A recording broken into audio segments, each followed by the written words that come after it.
Baldur's Gate solo. Yes, no. What are some of the things to take in consideration? And of course, as always, no spoilers in any of my BG Tactica vlogs.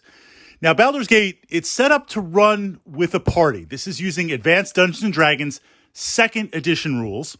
And the way the game kind of scales and takes into account the various chapters, it assumes that you're going to recruit the various NPCs. Now, whether you choose to run with the same crew throughout the entire game or kind of level up and mix and match as you go, there's both pros and cons to that. As soon as you go solo, it is possible, but the curve radically alters. It radically changes. And depending if we're talking about BG1, BG2, or BG3/Throne, Siege I count as really kind of BG2 and BG2 is really BG3. But from that perspective, depending on which installment of the game you're exploring, certain quests are going to open or close. You need certain team members. You need certain triggers to have certain quests happen.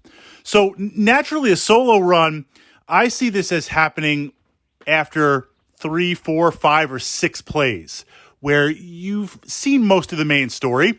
You've explored some side quests. Now you really want to kind of jump into the full Tactica and maybe develop your character in a certain way, or look at some of the different challenge levels.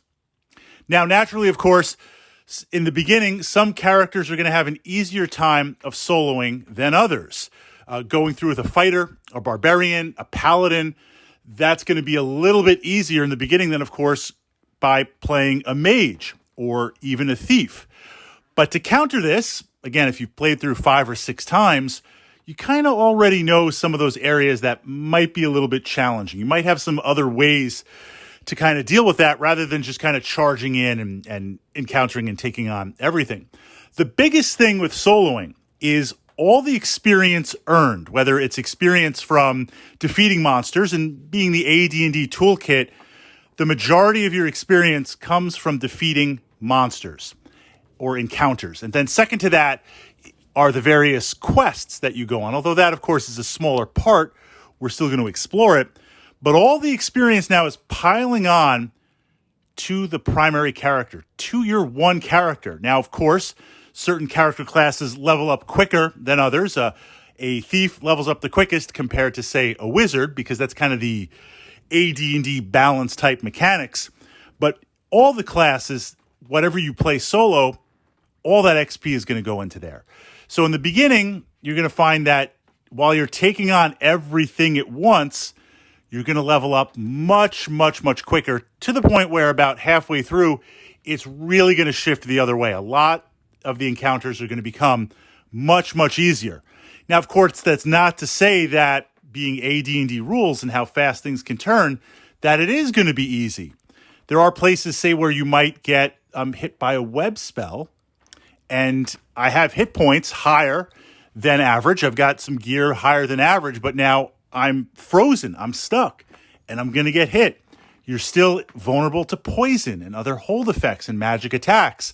So just because you're going to level up quicker doesn't mean it's kind of auto-win. But things are going to get easier, especially if you're playing a mage class with some of the spells, as you progress.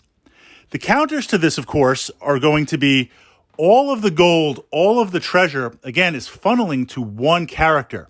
So what we see if we just look at BG1, again, without any spoilers, you go on some quests, you get some rewards, you get some gold. That gold and that gear, the gear is going to be divided up between the other NPCs, other party members. An example might be if I'm a fighter and I have another fighter in the group and I get 2 suits of plate mail, I'm going to upgrade to that plate mail and then sell off my chain or sell off my scale. So as you gain gear plus 1 longsword, I'm going to take that. I'm going to utilize that. Magic 2-handed sword, I'm going to use that. Throwing axes, I'm going to use that. And you're going to sell off your older gear. But at the same time, if you've got my party members, there are certain shops and places to buy gear in the game. And some of the items are very potent, very, very useful. I'm going to have to choose what to buy first. And even endgame, and this is true of most RPGs, even endgame where just gold is like flowing everywhere, I'm still not always going to have enough to buy everything that I want. That completely changes going solo. You're going to upgrade your gear. The extra gear that's not class specific, I'm going to sell off. And pretty much very early on, the first third of the game, I'm going to be really, really flush in gold, and I'm going to be able to buy all of the gear that I want. This is kind of cool because from a solo perspective, there's primary character class gear. If I'm just say, I'm playing a fighter, okay? I want to upgrade my armor class, whether that's primary armor or with a shield. I want to upgrade my weapons. I want to get some ranged weapons. I want to get my armor class as low as possible. D&D 5 players are like, you want your armor class low? No, you want to jack it up. No, I want it like negative. I want it low. That gear I'm going to be spending my time on. I'm going to be able to acquire that and buy that. Now this leaves gold for what I'll call clickies, fun things. Potions, one-time use items, figurines, summons, stuff that I don't need it to complete the game, but it makes things a little bit more cool and it's kind of fun to play. You're going to be able to purchase all of these items and use all of these items. So on that perspective, it's a little bit easier and a little bit more fun with that. Potions are going to be important. Now I pushed up to the BG Tactica playlist here the idea of potions and how we want to utilize those. Absolutely. AD&D rule set and some of the things it throws at you, it just kind of assumes that you're going to use things tactically. If you're not using potions, the game becomes much, much harder. But again, this breaks down into two groups. Potions that, and I'm going to do a little minor spoiler. I'm going to name two potions. There are some potions which they assume you're going to use, and I'm not talking about healing pots, magic blocking potions, where just for X number of turns, I need to negate magic, and I've got to act fast.